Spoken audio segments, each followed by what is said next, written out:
Amis traders, bonjour. Je vous accueille cette semaine sous un format qui n'est plus en live, mais qui est justement uploadé directement sur YouTube en haute définition pour que vous ayez un point bourse sur la semaine un peu plus précis et que vous ayez une meilleure vision du tout.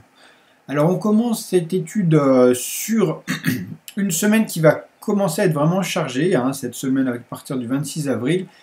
Pourquoi? Tout simplement parce qu'il y a tous les GAFAM qui vont sortir leur bilan des 3 premiers trimestres, du premier trimestre, donc 3 premiers mois. Donc on attend pas mal de volatilité cette semaine, surtout sur le Nasdaq forcément, étant donné qu'il y a alors Tesla, Microsoft, Apple, Facebook, Mitsubishi Electronic, Amazon et Alibaba qui publient leurs résultats. Sur le calendrier économique, on a qu'est-ce qu'on a aujourd'hui? Donc j'ai suivi cette news, je l'ai un peu tradé, j'ai gagné un peu. L'IFO, climat des affaires, bon, on est proche de ce qui était prévu finalement. 14h30, on va avoir les commandes de biens durables aux États-Unis. Donc aussi là, ça pourra un peu bouger. Lundi, alors n'oubliez pas, il y a Tesla qui va publier les résultats de son entreprise. Donc pareil, on va être sur quelque chose qui risque de bouger cet après-midi.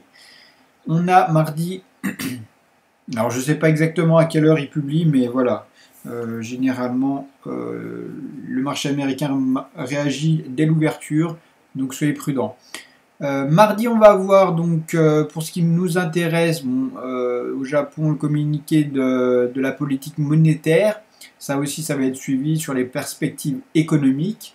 Mais bon, c'est très tôt. On risque d'avoir les résultats du Nikkei et suivre le mardi qu'est-ce qui s'est passé sur le Nikkei et réagir en conséquence sur les marchés européens. Sur le dollar, les confiances des consommateurs à 16h. Donc jusque-là, tout va bien. Mardi, il ne faut pas oublier qu'il y aura Microsoft qui va publier ses résultats. Donc soyez au courant aussi.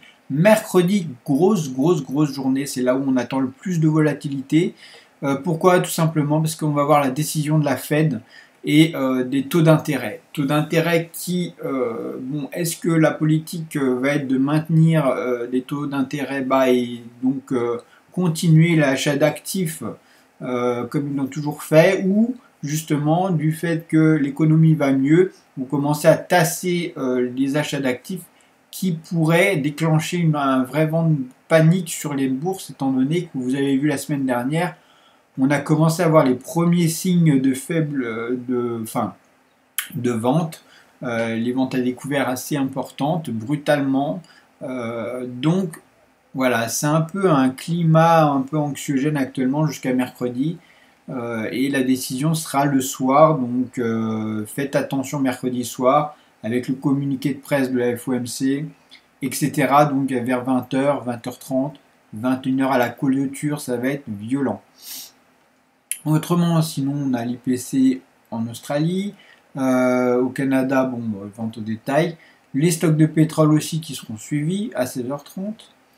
Jeudi, on a, donc mercredi aussi, pour revenir sur mercredi, il y a Apple, Facebook, Mitsubishi Electronic qui publient leurs résultats. Donc, si vous êtes débutant, soyez prudent, vraiment prudent, essayez d'éviter mercredi pour trader. Jeudi, encore une journée qui va être rythmée par la publication de Amazon. Et ensuite, on aura donc l'évolution des nombres de chômeurs en Allemagne, le PIB à 14h30 des États-Unis, aussi les inscriptions hebdomadaires au chômage, la progression des ventes de logements à 16h. Donc encore grosse journée. Et vendredi, il y a Alibaba qui va publier ses résultats. Donc c'est pareil, ça va être un gros moteur de la journée de vendredi, avec le PIB allemand aussi qui sera publié, l'IPC en Europe. Donc si vous êtes sur les indices européens ou si vous tradez l'euro-dollar ou l'euro quelque chose, ce sera impacté. Donc voilà, on a fait un petit peu le tour. On va faire un petit tour maintenant au niveau des graphiques. Graphique donc journalier, toujours pareil. Si vous n'êtes pas inscrit, abonnez-vous à la chaîne YouTube pour avoir un petit point en tout cas sur les marchés tous les lundis pour la semaine. Et si vous débutez en trading, vous souhaitez une formation qui vous permet de gagner et surtout sécuriser votre capital à long terme, ben, n'hésitez pas à consulter ma formation de day trading scalping, day trading, qui se trouve dans la description de la vidéo. Je vous rappelle aussi que l'investissement en CFD est risqué, vous êtes grand et responsable des pertes qui pourront être engendrées en fonction de vos émotions. Vous savez, hein, quand on débute en trading, personne ne vous explique vraiment les dangers. Moi, je vous l'ai dit, moi, ça fait 6 ans que je suis en trading actif sur les marchés financiers. C'est la première année où je suis bien positif et je gagne sur les marchés financiers. Pourquoi? Tout simplement parce que c'est des biais psychologiques à péter. Et une fois qu'on a compris que c'est toute une histoire de psychologie, ben on va sur le trading comme un jeu et on profite, on se fait vraiment plaisir en tradant. Et je vous explique tout ça tout simplement dans la formation, je vous invite à la rejoindre. Vous avez la possibilité de l'autofinancer en passant par un lien de mon broker, un broker de confiance. Et une fois que vous aurez ouvert un compte et déposé au moins 350 €, vous aurez accès à la formation gratuitement.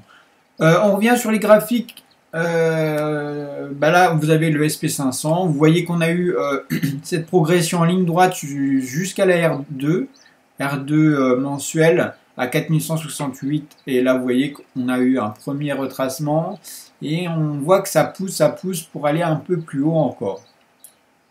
Sur le Nasdaq, un petit peu mon indice fétiche, parce qu'il y a beaucoup de volatilité ces temps-ci, et là, surtout cette semaine, on va se régaler pour ceux qui savent trader. Donc là, vous voyez qu'on a eu pareil, exactement le même scénario, une montée directe jusqu'à la R2, avec la Fed qui était accommodante, avec tous les signaux qu'elle a dit de rachat d'actifs, continuer d'augmenter les achats d'actifs pour continuer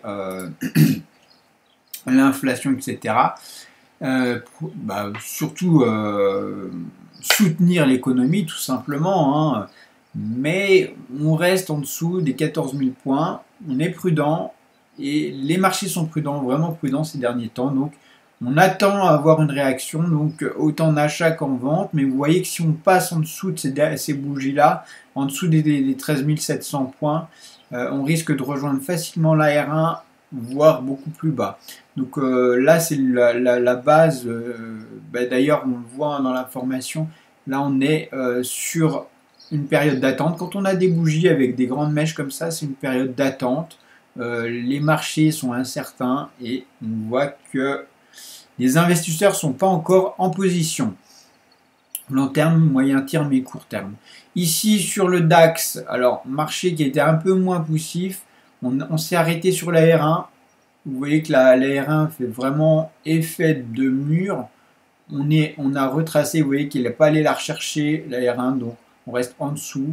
Donc, possibilité haussière moins importante sur le DAX, avec tout simplement des acheteurs qui sont moins impliqués sur le DAX. Le CAC 40, pareil. Vous voyez qu'on a toujours ce système avec la poussée sur les 2 dernières semaines qui était importante. Enfin, 3 dernières semaines. Et la dernière semaine était hésitante. Donc vous voyez que là on est entre la R1 et la R2, on a la middle qui a été tâtée 1 ou 2 fois. Pour moi c'est pareil, le CAC 40 a fait sa poussée, on a commencé à avoir les premières vagues de baisse. S'il revient taper le R2, encore un bel endroit pour vendre le marché, pour ceux qui aiment vendre, hein, bien sûr. Mais je pense que cette R2 à 6326 pourra faire encore office de rebond important. Donc ceux qui sont positionnés et qui verront ça pourront s'autoriser une petite vente. Alors bien sûr, ce n'est pas des conseils en investissement que je propose, je dis ce qui est possible, ce qui peut se passer. Et comme ici, vous voyez la R1, elle a été cassée ici assez violemment, donc le rebond est moins certain que le rebond possible sur la R2. Pourquoi? Parce qu'elle est pile là sur les R2, elle rebondit. Donc on peut s'attendre à ce qu'il y ait le même mouvement une deuxième fois. Là, la R1, elle a déjà été cassée. Donc, quand on arrive à la proximité de la R1, ça sera beaucoup plus risqué de prévoir un rebond. Donc maintenant, on a fait un petit peu le tour des indices. On va faire un tour sur le Forex. Forex, avec l'euro-dollar en journalier qui se porte à merveille. On a rejoint quasiment les 1,21 ce matin. Vous voyez, c'est des niveaux forts qui sont cassés. On est passé du 1,17,5 au 1,21. Alors qu'est-ce qu'on va faire? Pour l'instant, on a une montée en ligne droite. Pas une seule bougie rouge hein, depuis le début du mois. Alors est-ce qu'on va s'arrêter? Ça, je ne peux pas vous le dire. Hein. On a la middle qui est ici. Il y a de fortes chances qu'on aille rejoindre la middle vers les 1,21,36. Après, pour moi, il n'y a aucun signe de vente. Vous voyez que c'est quelque chose qui est... La R1 a fait son support. Il s'est transformé, là il était en résistance et hop il a été en support. Donc pour l'instant la R1 tant qu'elle fait office de support, et vous voyez que c'est un niveau symbolique des 1,20, et ben c'est très fort. Donc les 1,20 vont faire support et barrage. Donc si on revient sur les 1,20, il y a de fortes chances qu'on rebondisse encore une fois. Voilà, sur le GBP USD pareil, trade passé ce matin en achat, mais c'est hésitant. On a eu le pivot qui a été tâté une fois, deux fois. On peut revenir facilement sur le pivot. Encore une fois, on commence à être sur l'incertitude, d'accord? On avait cet élan aussi qui a été brutalement bloqué par la R1. Le pivot risque d'être cassé si on passe violemment en dessous on le casse violemment. Sinon, on peut encore prévoir un rebond, mais on a déjà eu deux fois un rebond, donc ça devient dangereux. Vous voyez qu'on est beaucoup moins haussier que l'euro-dollar, donc la livre se porte moins bien. Elle s'est très bien portée les mois précédents, et là on commence à avoir les hésitations avec tous les problèmes des zones de pêche qui sont mis en question, et la politique qui est différente de la politique européenne. Forcément, hein, maintenant c'est un pays un peu à part qui gère sa monnaie différemment. Donc voilà, on fait un petit point sur les cryptos. Vous voyez que ces derniers temps on a eu une vague baissière importante sur les cryptos. Bitcoin qui part en vente directe. Bon là le support 1 a tenu 2-3 fois, mais je doute qu'il tienne encore très longtemps. On avait par contre alors c'est là que c'est intéressant, c'est que sur l'Ethereum, cette vague baissière qu'on a sur le Bitcoin n'a pas eu lieu aussi fortement sur l'Ethereum. Ethereum qui se porte beaucoup mieux que le Bitcoin, et ça ne m'étonnerait pas qu'on ait un inversement des tendances, c'est-à-dire que ça soit plus le Bitcoin qui soit dominant et que ça soit l'Ethereum pour de nombreuses raisons, notamment qu'avec l'Ethereum, la blockchain Ethereum, on ait des possibilités techniques beaucoup plus avancées que sur le Bitcoin. Voilà, ça sera tout pour aujourd'hui. Donc j'espère que cette petite vidéo vous aura plu. Faites vraiment attention si vous débutez. Hein. Ça va swinguer cette semaine, surtout sur le Nasdaq et tout ce qui est corrélé aux États-Unis. Donc soyez prudents. Et je vous souhaite une excellente semaine à vous. N'oubliez pas, si vous voulez vous intéresser au trading et que vous voulez débuter de façon safe, rejoignez la formation, formation TNT, où on trade tous les jours. Je vous explique ma méthode de trading et une façon simple de gagner régulièrement de l'argent sur les marchés financiers. Vous êtes responsable, comme je vous dis, vous avez des bandeaux en dessous, là, les avertissements liés au trading, Forex et CFD, c'est risqué, l'argent que vous investissez, c'est de l'argent que vous êtes prêt à perdre, etc. etc. Ok, voilà, je vous souhaite une excellente journée à vous et bon trade à tous.